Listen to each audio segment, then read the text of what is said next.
Cody heard that Rhea had been a little down since her favorite plant wilted. She wanted to help cheer her friend up, so Cody invited Rhea over later that day. Then she had an even better idea. She'd make Rhea a card and some brownies.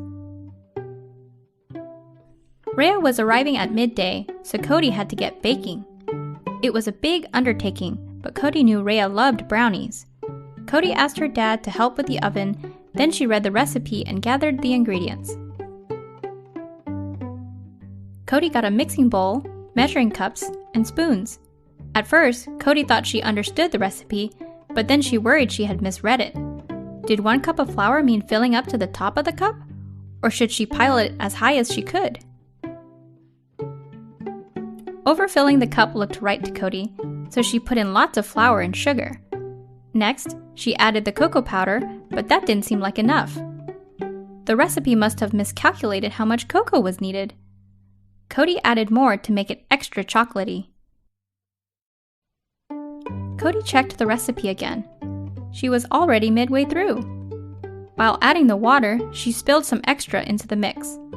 Then she cracked 4 eggs midair before realizing that she'd misread the recipe. The brownies only needed 3 eggs.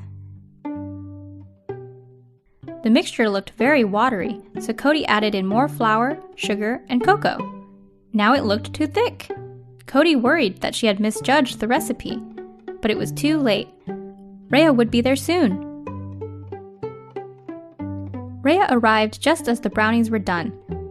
"I made these for you," Cody said as she handed Rhea the card. "Wow, thank you." Rhea couldn't wait to try the brownies and dug right in. She made a face as she took a bite. Cody took a bite too, and it tasted funny. The edges were too hard. The middle was undercooked.